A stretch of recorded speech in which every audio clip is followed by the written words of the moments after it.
নমস্কার। কাছে ও দূরে, দেশে ও বিদেশের সমস্ত শ্রেণীর শ্রোতা বন্ধুদের আমার সহ আপনাদেরই চ্যানেল শান্তিবার্তাতে সুস্বাগতম। আজকে খুবই সুন্দর একটা বিষয় নিয়ে আপনাদের সামনে উপস্থিত হয়েছি। দৈনন্দিন জীবনে, সমাজ সংসারে অনেকেই আমরা বিভিন্ন প্রয়োজনে বিভিন্ন রকম ফাইন্যান্সিয়াল ইনস্টিটিউট বা ব্যাংক থেকে পার্সোনাল লোন নিয়ে থাকি।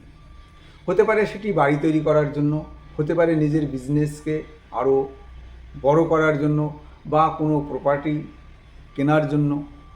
বিভিন্ন প্রয়োজনের তাগিদে আমরা লোন নিয়ে থাকি, কিন্তু এই লোনের কারণে পরবর্তীতে আমরা সমস্যার সম্মুখীন হয়ে থাকি, সেগুলি নিয়েই আজকের আলোচনা।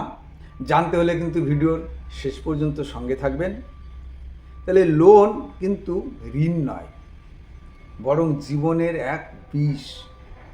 লোনটা হয়তো আমরা হাসি খুশি নিয়ে নিই নেওয়ার সময়, এবং আমাদের প্রয়োজনও মিটে যায়। অনেকেই ভেবেচিন্তে ফাইন্যান্সিয়াল ইনস্টিটিউট বা ব্যাংক থেকে লোন নিয়ে থাকেন।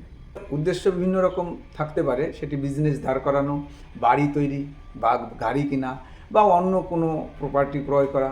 তবে একটা কথা মাথায় রাখুন, লোন মানেই শুধু টাকা ধার নয়, বরং প্রতি মাসে সুদের জ্বালায় নিঃশেষ হওয়া শুরু হয় লোন নেওয়ার পরে থেকেই। ধরা যাক আপনি 25 লাখ টাকা মতো লোন নিলেন। কোনো কারণের জন্য আপনি 25 লাখ টাকা লোন নিলেন 5 বছরের জন্য।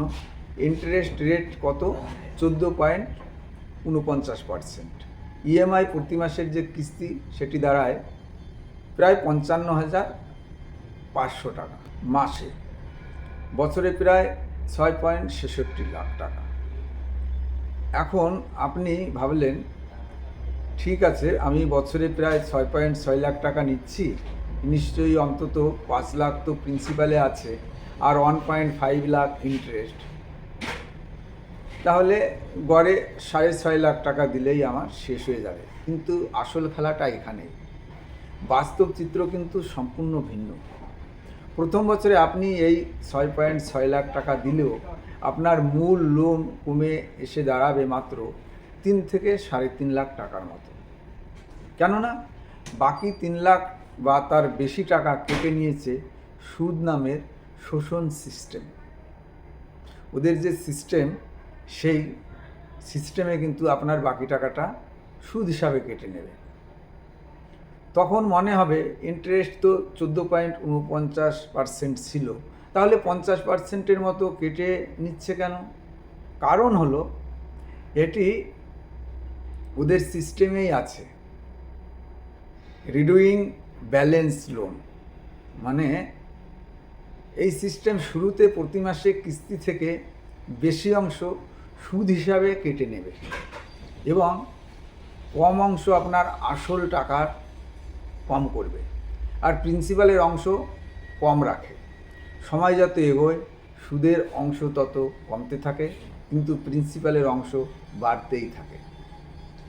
কিন্তু আপনি যদি মাঝপথে ইনকাম হারিয়ে ফেলেন, কোনো কারণেই, হতে পারে আপনার জব চলে গেল, বা শারীরিক কোনো অসুস্থতার কারণে আপনি চাকরি ছাড়তে বাধ্য হলেন, কোনো প্রকার রোগ ভোগে আক্রান্ত হলেন, তখন আপনি কিন্তু ইএমআই দিতে পারবেন না, বা ব্যবসা আপনার ডুবে গেল, যে কোনো কারণে আপনি ইএমআই দিতে অক্ষম হয়ে গেলেন, তখনই কিন্তু লোনের ফাঁস এসে আপনার সরাসরি গলায় এসে পড়বে।